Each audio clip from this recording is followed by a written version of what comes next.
this. Hello everyone, it is Danielle Iwata here. Welcome back to my channel. This video is a little different from my typical videos. I wanted to talk with you guys about what it's like being a teacher of color with VipKID and with SayABC, what my experience has been like. This video is a little bit different from my usual videos. I hate that term, by the way.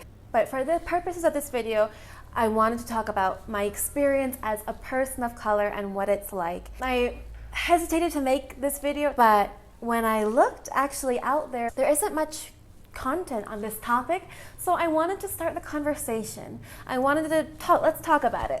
Let's talk about it and start a conversation about this. If you are a person of color or you work for these companies or you're thinking about working for these companies, what has your experience been? I get a lot of questions by email or private messages. I'm interested in VipKID or I'm interested in SayABC, but I'm Black, or I'm from this culture, and do you think I have a chance? So I wanted to send them some information apart from my own point of view.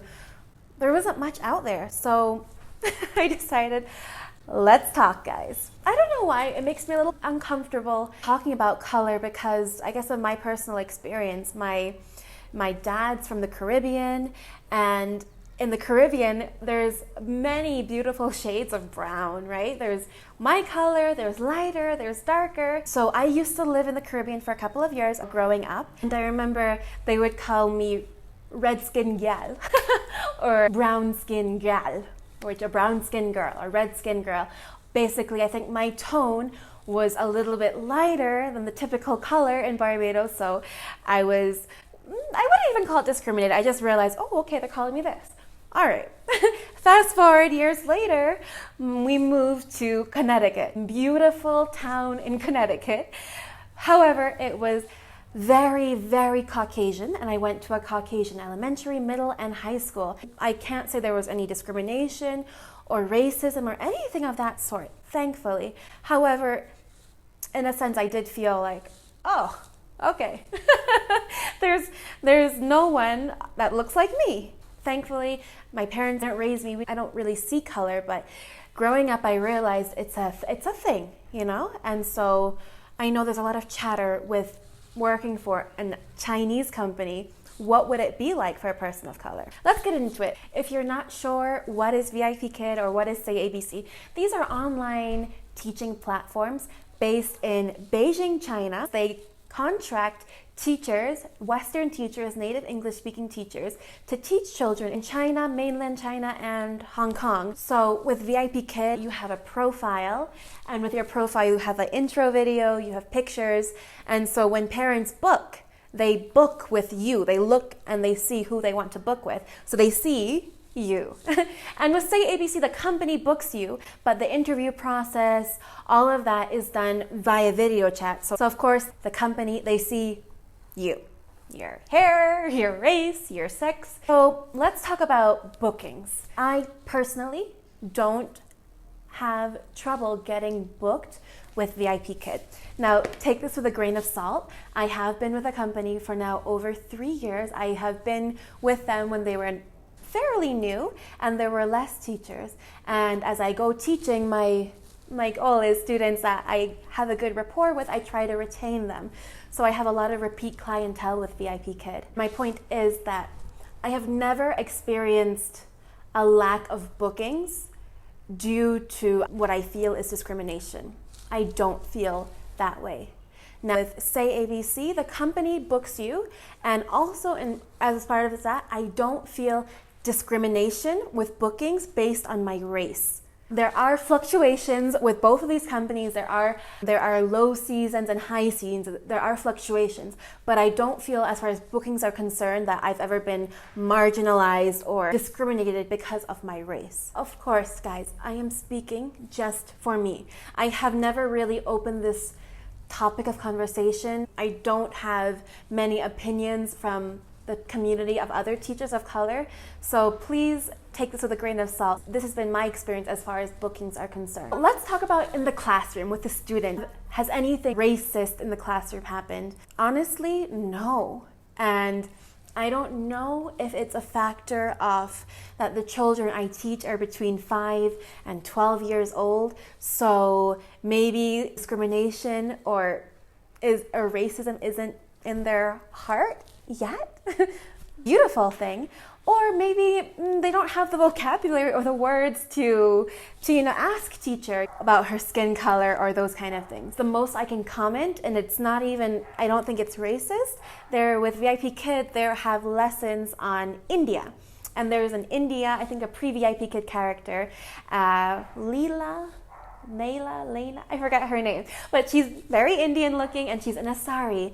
And I'm teaching a lesson and the student, I can see that I thought they were scribbling, but as I see above the character, they're writing teacher Danny. Oh, so they're trying to say that, the Indian character in pre-VipKID looks like me. Well, that's fine. My mother is Indian. So that is a good comparison, and that's fine. I'm happy she made that connection. But I don't consider that to be racist, half Indian, so I guess I could look like the character. So honestly, I have never, from the time of being interviewed, getting hired, and working with a company, experienced racism with these two companies. And I know there is a huge conception, that there's racism in Asia, and you know what? I'm sure that's true. However, I believe as teachers and working for our employers, if it exists, okay, but it should not be so blatant. So for these two companies, that is my experience. The racial perception that Asians might have. So my husband is Japanese. I know that's not Chinese, similar Asian culture, and I've asked him about this because, story time. I remember when we were just dating and I went to Japan for the first time to meet his family and his friends and just to get to know him better. And I needed something in the makeup department. So we're there and I'm not shopping for it, but I'm trying to read the Japanese, and I see all these creams. And I asked my husband, what is this? And he's like, it's like lotion. I'm like, wait, because I could tell by his face there was something more, right? What is this? I said. He said, it's whitening cream or bleaching cream. And I was so offended. I felt like the rug was ripped out under me because we were dating and I'm trying to, get to know him, but also be attractive to his family or to his parents. And the fact that exists, it was just like a slap in my face, like, you're not attractive. And I was so hurt and offended in that moment. However, subsequently, my husband explained that for Japanese people, there's not a range of skin tones as dramatic as other cultures, like Americans. You can have very pale to very dark skin tones. In Japan, there's only a certain range. And in that range, culture has this, in that range, okay, let's try to be as pale and creamy and as possible, especially for a woman. To them, that is beauty. But that doesn't mean, like somebody like me, I'm just an outlier, but that doesn't mean that I would never be considered beautiful in Japan. They don't hold me to that standard.